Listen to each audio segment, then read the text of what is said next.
Amazing stories of survival after the storm strike. We all curled in a ball and just prayed.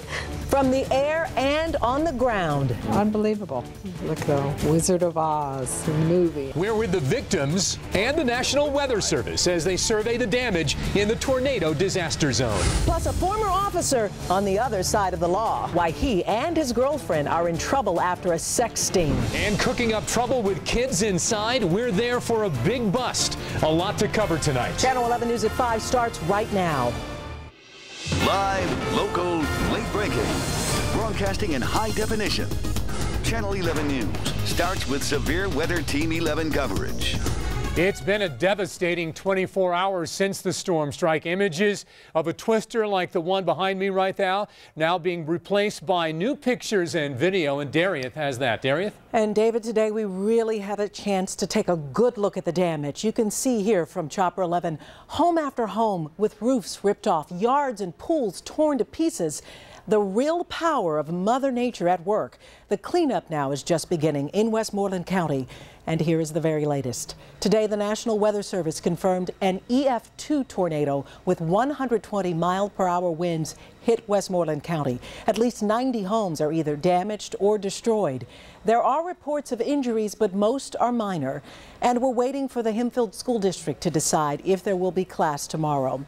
The storm tore a path through several communities in Westmoreland County. And tonight we're on the scene of several of the hardest hit places.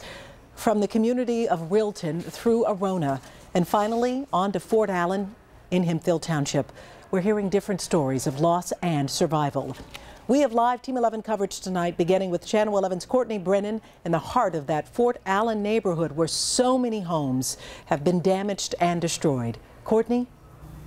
Darieth, today was our first day to get a look at the full scope of this damage. You can see the enormous tree that was uprooted behind me basically demolished this gentleman's yard, and his home right there is cut in half. His kitchen and his living room exposed to the elements. As we made our way down Fosterville Road here in Fort Allen, every home told a different story. This one to my left, the entire top half of the home is missing. Across the street, that house is missing its roof, and the massive cleanup effort that started this morning will continue for weeks to come.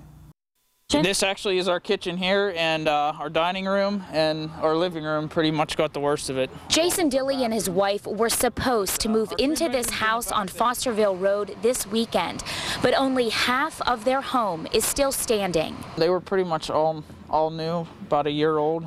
All of our appliances are pretty much gone now, and a lot of our wedding gifts and everything that we got from our wedding. The tornado split the home in two. Their furniture is now a pile of wood chips. Their bathroom is unrecognizable. And yet the 3 bedrooms in the back are spotless. I don't even think there's a crack in the wall. It's simply amazing. What was also amazing and very scary were the enormous trees uprooted in the backyard. They smashed everything in their path. It happened to fall into our pool, and it took out our whole entire fence and our shed back here. So it pretty much got everything we owned. The Dilleys are just one of many families in this Fort Allen neighborhood digging out after this tornado. Donna Ross and her daughter were home when it hit. They took us inside for a quick tour. And it just split the walls here. That's knocked everything boom, came forward on the walls. The damage was extensive, but not one life was lost in this neighborhood. No one was even hurt. But the destruction will be costly, and for some, the sheer memory of that tornado will haunt them for quite a while. I actually didn't even want to come back. I mean, it's horrible to say because we have the least amount of damage compared to everybody around us. But yeah, it's indescribable. I mean, just rubble everywhere. And we are standing inside that home that we showed you in the piece. I am in the Dilley's kitchen that is exposed to the elements. Their entire property is basically destroyed, as well as the properties on the left and the right of them. They told me earlier today they hope to bulldoze this property if they can, have a fresh start and build a brand new home. Reporting live in Fort Allen, Courtney Brennan, Channel 11 News. And let's get you another perspective here. You can see just how bad the situation is in Fort Allen. If you compare images taken before and after the tornado, in this case, the roof is gone, and you can see inside the top floor of the house. Just amazing. Now take a look at two homes on Fosterville Road and the damage they suffered. Debris covers the yard, and even the backyard pool is smashed up. And take a look at another one of the homes missing a roof. We used a satellite image to get the before pictures. Finally, a look at what happened to several homes along that same road. The home on the right doesn't look like it had too much damage compared to its next door neighbor. And the cleanup is on at nearby Hempfield High School. All schools in that district were closed today. School leaders were expected to make a decision about school tomorrow by 4 today, but that hasn't happened as of yet. Students who were at the high school when the storm hit posted this video on YouTube. They watched the funnel get very close before taking cover inside the building. We're taking a look at more of the damage at the school in our next half an hour, so don't go away. Before hitting Fort Allen, the tornado ripped through the community of Rilton. Some people there lost their homes, but tell us they're lucky to have their lives. Something you see on TV that you'd never imagine in a million years would happen to you. And people take life for granted. This woman's entire family escaped without injury, but their home, as you see, is a total loss. And today we learned just how powerful and big this tornado was. Channel 11 Scott Harbaugh walked with the National Weather Service as they determined the twister's path. Officially an EF2 tornado on the Fujita scale that ranges from 0 to 5. Maximum sustained winds with this storm, 120 miles per hour. You can see the devastating damage it did in its 6 to 7 mile path. Now, it was sporadic. It did go up and down a little bit, but basically from Rilton all the way to here in Fort Allen, it was a destructive tornado. Fred McMullen from the National Weather Service says not all damage like this necessarily means it was a tornado, but this one had some telltale signs. What we do is we look for like projectiles. Do we see things in places they don't belong? Do we see twigs stuck in mortar, 2x4s wedged in the ground that we can't pull out by ourselves? And if we see that, that's the first key that we see that we're dealing with a potential tornado. So all the trees kind of curve going the same direction, you know, from right to left. And what we see that here with the trees kind of all coming this direction here. And this is not a flat area. This twister went up hills, through valleys, and across the Pennsylvania Turnpike. The great reminder that anyone can experience a tornado. You never move from Mother Nature, never move from a tornado. If you're in a valley or on a ridgetop, again, you know, both places are susceptible to be damaged by a potential tornado. So the official number is 6 to 7 miles in length and more than 3 football fields wide at its widest point. And of course, 90 homes damaged, 30 of those completely destroyed. In Westmoreland County, Scott Harbaugh, Channel 11 News. Our Team 11 coverage continues now with the aftermath near the town of Arona. Target 11 investigator Rick Earl discovered that at least 5 people there were hurt in the storm. One of them has an amazing story to tell us tonight. Rick joins us live with this survival story, and it's one you'll see only on 11. Rick. Yeah, Darieth, everywhere you turn here, there's destruction and debris. Take a look to my left. You can see lumber and trees down littering this yard. There's also some insulation here, some shingles as well, all over this place. Take a look to my right here. You can see this is actually a roof that was blown off of a building about 50 yards behind us. And if you look right across the street right there, you can see that trailer. It actually flipped over. Now, earlier today, I talked to a man who was inside a trailer just like that when the tornado blew him away. I'm okay. I got very sore, hips and just stiff, real stiff. 74-year-old Joe Bukowski is recovering at his home in Arona after a harrowing experience Wednesday afternoon. Take a look in his driveway, the back of his pickup truck several feet in the air, and the camping trailer connected to the pickup now on its side. Bukowski was actually inside the trailer getting it ready for vacation when the tornado blew in and flipped it. So the floor became the wall, and I went down and hit the cabinets. I flew across the trailer. His wife Ruth rode out the storm inside the pickup truck. The truck was rocking back and forth. I thought it was going to flip too. It didn't, luckily, but there was siding and shingles and chairs. Honest to God, I never saw anything like it in my life. Ruth said she tried to get her husband out but couldn't reach him, so she called 911. Rescue crews had a difficult time getting to this area because of all of the trees that were knocked down. 2.5 hours later, they finally made it here. They pulled him to safety by cutting a hole in the roof of the trailer. Bukowski believes he's lucky that the trailer was attached to the pickup truck. I could have kept rolling. It's amazing. 5,000, 6,000 pound trailer, you know, and then you're just standing there and it just picks it right up and now it turns it over like nothing. Bukowski suffered a fractured vertebrae. He won't be going on vacation anytime soon, but says he will be okay. I've never been near a tornado, you know, so it's something I don't want to be near again. And Joe Bukowski was rushed to Westmoreland Regional Hospital last night where he was treated for some scrapes and bruises. Today, of course, he's recovering at home, and he tells me he's not so sure if he's going to get back into that trailer. That is the very latest, reporting live near Arona. Rick Earl, Channel 11 News. Chief Meteorologist Julie Bologna joins us now with a look at the storm's power and path. And Julie, it was this time yesterday we were beginning to see all that damage. That's right. We're getting the reports around 4 and especially by 5. A lot of folks are feeling the effects of it. But here are those tornado details. On the enhanced Fujita scale, got up to 2. That range is 111 to 135 miles per hour. That particular tornado in Westmoreland County had top winds at 120 miles per hour, a 6 to 7 mile long path, but only was on the ground for 1 to 2 miles. So what happens is you have these tornadoes, they touch down, lift back up into the cloud, then touch down again. But again, only in 1 to 2 mile path of destruction on the ground, caused a lot of problems, not only for that tornado, but look at the widespread storm reports out there. As you can see, we did see areas getting golf ball sized hail and very strong winds. We'll talk more about that in a few more minutes, but now we'll send it back to you. All right, Julie, we have a lot more viewer pictures and video online at WPXI.com. There's slideshows with hundreds of pictures. You can still send us your photos, and we'll also see the raw video there from Chopper 11, as well as video of the funnel cloud forming. In other headline news tonight, a former Pittsburgh police officer is on the other side of the law, arrested in a prostitution bust. Channel 11's Renee Kaminsky explains the accusations new at 5 tonight. Renee. Darius, I had a long talk with the chief of police this afternoon here in Moon, and he hopes that this arrest sends a strong message to the community. If you solicit sex or facilitate it in any way, even if you are a former law enforcement officer, you will be arrested. He is a retired Pittsburgh police detective. She is a convicted prostitute with a Florida address and a rap sheet an inch thick. Tonight, both 55-year-old Talib Kevin Gafour and 43-year-old Sabina Erlene Saylor are in the Allegheny County Jail, busted in an undercover sting in Moon Township on Wednesday. We do prostitution stings out here in Moon Township. We're right beside an international airport.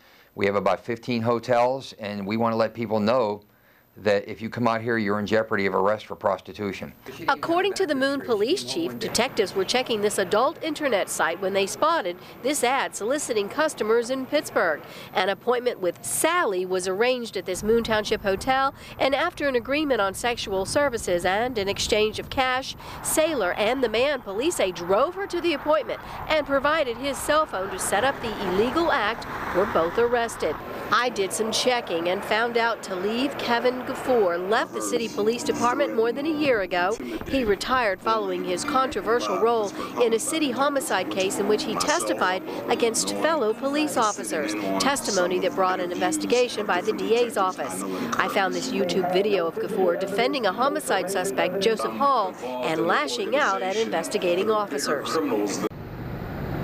And the chief tells me that the hotel management is really happy with this arrest. They don't want that kind of business. Both suspects tonight in jail charged with felony counts of promoting prostitution and criminal conspiracy. Reporting live in Moon tonight, I'm Renee Kaminsky, Channel 11 News. And continuing coverage of the storm strike across western Pennsylvania.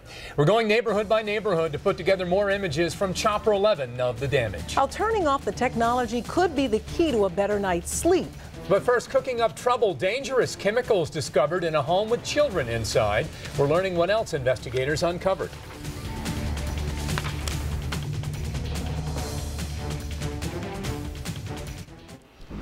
Cooking up trouble. We're there as police in protective suits raid a suspected meth lab.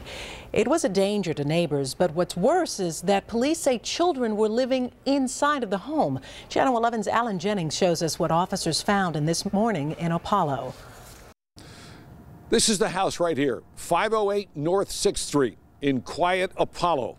Narcotics investigators spent hours carting out all kinds of chemicals and all kinds of drugs. Here they are in protective suits, bagging and tagging the evidence.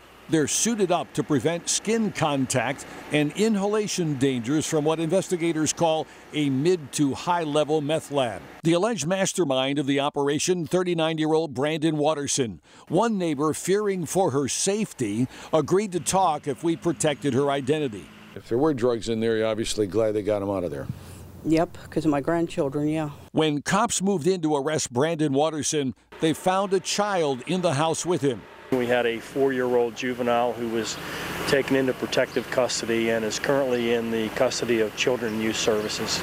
The DA told us the house was a cover for an ongoing meth lab and credited the state attorney general's office for lending its clandestine lab task force to help make the bust. Investigation is ongoing, and we anticipate additional arrests as the investigation goes forward. Brandon Watterson's new home for now is the Armstrong County Jail. In Apollo, Alan Jennings, Channel 11 News. And more details now on another meth lab bust earlier this month in Armstrong County. Back on March 4th, officers raided a home in Parks Township. Investigators say they learned about the operation involved in today's bust through evidence gathered in this case. 2 children lived in the home and several people were arrested. One person's dead after a house fire in Venango County. According to our partners at the Derrick, the fire began early this morning on Cooper Drive in Oil City. A Channel 11 News viewer emailed us this video of flames shooting from the home. A second person was hurt. Police arrest a suspect accused of calling in fake prescriptions in Kennedy Township. This is a photo of her. We're waiting for police to release her name. They say she used a doctor's name to call in painkiller prescriptions to this pharmacy. Police interviewed her in January, but she later got away. She claimed she was picking up the prescriptions for her sister. It's not your typical burglary bust. Police say someone stole a baby monitor and disposable diapers 2 weeks ago from a home in Derry Township, Westmoreland County. The items are estimated at about $200. Right now, police have no leads. Your severe weather Team 11 forecast in high definition. Good evening. Much quieter out there right now compared to yesterday, when right now during this time we were going through severe thunderstorm warnings and tornado warnings, and now it's much quieter. We don't have severe weather in the forecast tonight. We don't have the snow like we saw this morning. We have decreasing clouds and quiet conditions. You can see on Storm Tracker, Doppler 11 radar, that we're not looking at any precipitation just yet. We're going to get a break for at least a couple of days until we head toward the weekend. What we're looking at, clouds on the decrease tonight. Much colder weather, though. We're looking at lows in the teens and highs only in the 30s. Then I'm tracking that next storm system, giving us a chance at rain and snow late Saturday into Sunday. So we're going to keep that severe risk down to the low side with those decreasing clouds and quieter conditions. Certainly some very chilly temperatures headed our way. Right now we're seeing a little sun with a temperature near 40 degrees. Certainly much better weather to allow folks to clean up after yesterday's damage from the storms. And if you didn't have a chance to do it today, we're going to have decent weather into tomorrow to do just that. The winds right now out of the north and northwest at 13. Dew points on the low side in the teens as well. Check out the numbers right now. Franklin, you're only at 34. Clarion 36, Indiana at 37, Butler also in the upper 30s. Once you head down to Pittsburgh, we're right at 40 degrees here. Morgantown chilly down to 35, and Deep Creek at 27. So everybody feeling the chill tonight. We have high pressure building in. You can already see the clouds beginning to decrease. So as we head through the next couple of hours, we'll continue to see decreasing clouds. At the same time, we'll see lighter winds and falling temperatures. So by 9 o'clock, we're down to 29. By the morning rush tomorrow, we'll see sunshine, but you need your winter coat. 19 the low temperature at 7 a.m. Forecasting highs well below average. Typically, we see a high in the low 50s. Instead, tomorrow, down in the upper 30s at 39 degrees. Here's your extended forecast, the 5-day outlook. Dry with plenty of sunshine for Friday at 39. As we head towards Saturday, we'll be partly sunny. More clouds toward evening with a high near 40. Now, the next storm system, not a very strong one. It's well to the south of us, but it could be enough instability to give us a chance for some snow showers late Saturday night into Sunday. Then a little rain mixing in perhaps toward the afternoon with a high at 39. But even then, it's hit or miss activity at 30%. By Monday and Tuesday, we're back in the 40s and eventually getting up to the upper 40s as we head toward Tuesday with dry weather expected. Now back to you, David and Darius. And Pittsburgh continues to shine as a hotspot for tourists and conventions.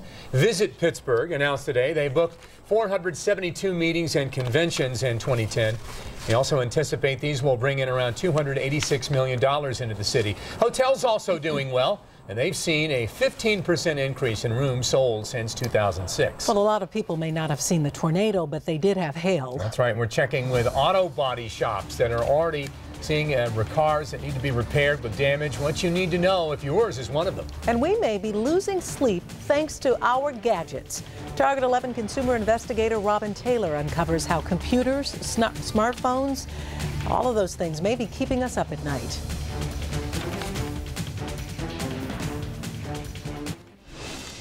Well, it seems the key to a good night's sleep may be putting that phone or computer away. New research shows technology is shortening your bedtime. Target 11 consumer investigator Robin Taylor here live to explain. Robin?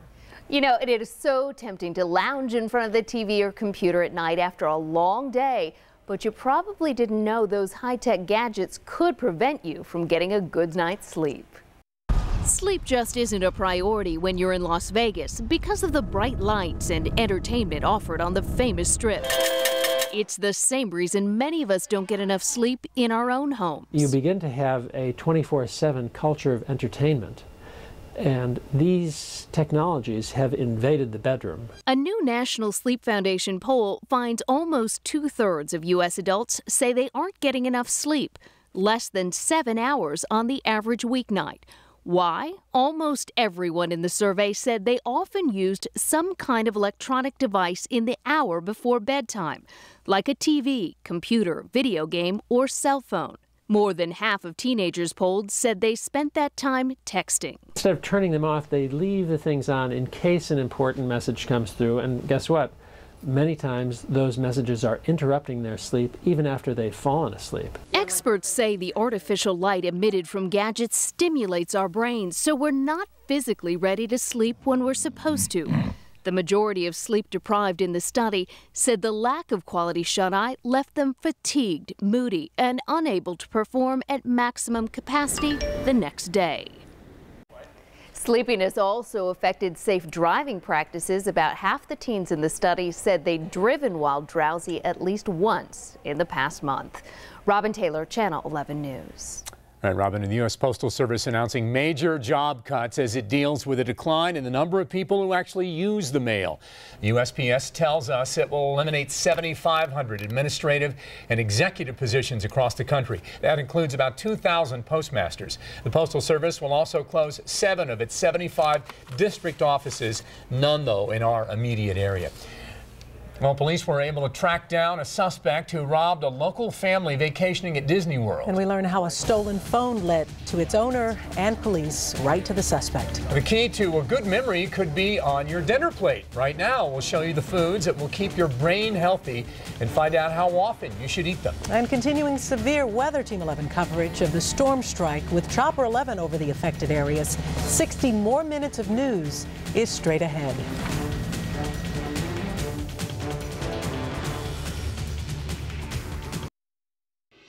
Live, local, late-breaking, broadcasting in high definition.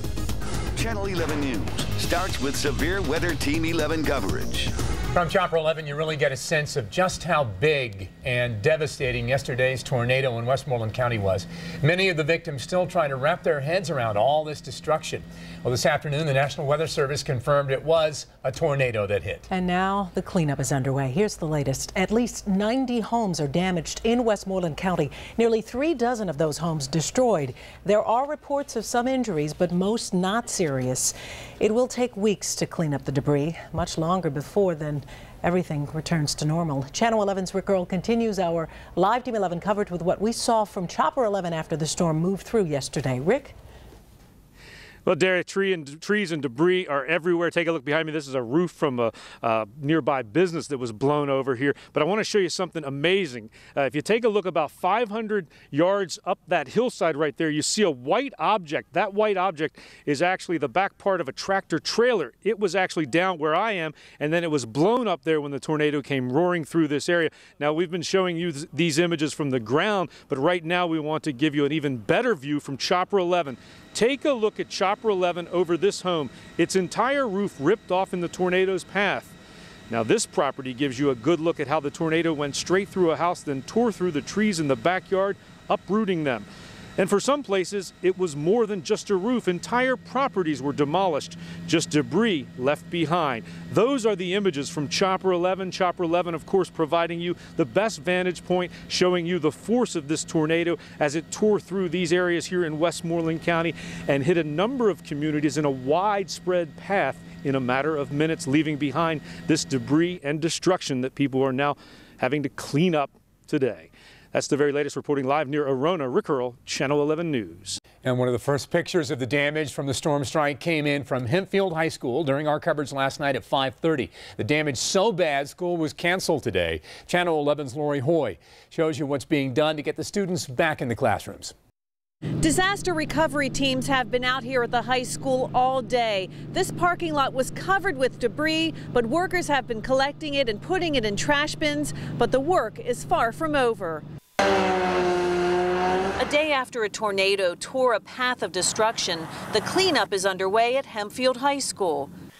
Today, it's really a period of assessing. All Hempfield area schools are closed because of the damage, but the high school took the brunt of the storm. We talked to a senior student who stopped by our truck. She was at play practice outside when the tornado hit.